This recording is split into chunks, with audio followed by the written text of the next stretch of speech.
شوفها التصرفات الوحشية اللي إسرائيل بتستخدمها ضد المدنيين الفلسطينيين. شفنا عهد التميمي وناس كتير جدا، وشفنا الشهيد إبراهيم السورية اللي هو المقعد اللي تم قتله رغم انه ما كانش معاه اي حاجة خالص، ده مقعد على كرسي وكان معاه علم فلسطين بس، وتم قتله برصاصة يعني في الرصاصة في الرأس، وكان طبعا يعني اللي ضربه بالرصاصة في الرأس ده قاصد ان هو يقتله. في صحفي إسرائيلي طلع قال كلام مهم جدا بيشرح لنا ازاي الإسرائيليين، العقلية بتاعت الإسرائيليين ازاي بتفكر، وازاي ان هم بيحاولوا يطلعوا مبررات للتعامل الوحشي مع الفلسطينيين وتصويرهم على ان هم ناس غير آدميين، وبالتالي مفيش مشكلة ان هم يقتلوهم او يتعاملوا معاهم بوحشية. خلينا نشوف ازاي الصحفي الإسرائيلي ده بيشرح لنا بشكل مهم جدا عقلية الإسرائيليين.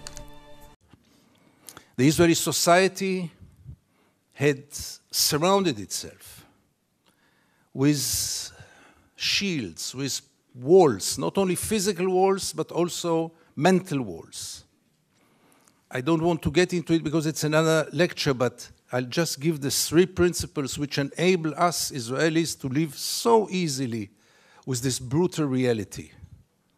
A, most of the Israelis, if not all of them, deeply believe that we are the chosen people. And if we are the chosen people, we have the right to do whatever we want. B, there were more brutal occupations in history. There were even longer occupations in history, even though the Israeli occupation gets to quite a nice record. But there was never in history an occupation in which the occupier presented himself as the victim. Not only the victim, the only victim around. This also enables any Israeli to live in peace because we are the victims. The other day, Professor Falk spoke about this dual strategy of Israel of being a victim on one hand and manipulating on the other hand.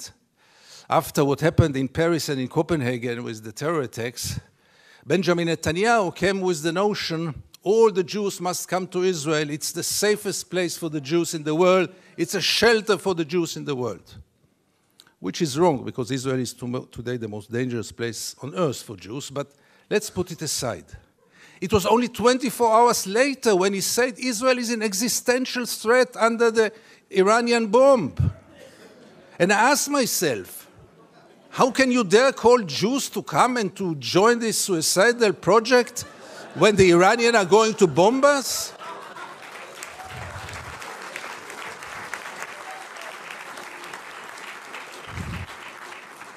But in Israel, everything goes, and both declarations were accepted as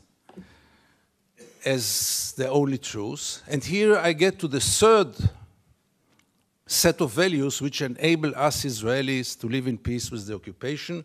And this is maybe the most crucial one and the worst one. We say victimization, we say chosen people. When I say victimization, it goes without saying we have to mention the Holocaust and the unforgettable Mrs. Golda Meir that the American jury had exported to Israel. She said once, this unforgettable woman, that after the Holocaust, the Jews have the right to do whatever they want. But the third set of values is the most dangerous one, and this is the systematic dehumanization of the Palestinians, which enable us Israelis to live in peace with everything, because if they are not human beings like us, then there is not really a question of human rights. And if you scratch under the skin of almost every Israeli, you will find it there. Almost no one will treat the Palestinians as equal human beings like us. I once wrote that we treat the Palestinians like animals, and I got so many protest letters from animal rights organizations. Rightly so.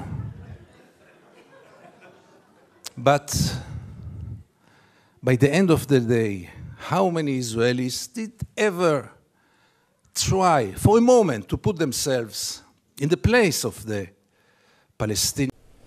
كلام خطير، كلام مهم، كلام بيفسر لنا حاجات كتيرة جدا وحاجات مهمة جدا جدا، لان لولا ان احنا لازم الانسان يفهم عدوه ويفهم مبرراته، فده بيشرح لنا ازاي هم بيتعاملوا بالدمويه والوحشيه دي مع الفلسطينيين، لان هي دي المبررات اللي بيضحكوا بيها على نفسهم علشان يتعاملوا بالشكل السيء ده. ربنا يرحم ابراهيم السورية وكل شهداء فلسطين اللي بيعانوا كل يوم من العدوان الاسرائيلي اللي بيدمر كل شيء، الانسان حتى الحيوان حتى النبات حتى اشجار الزيتون بيحرقوها.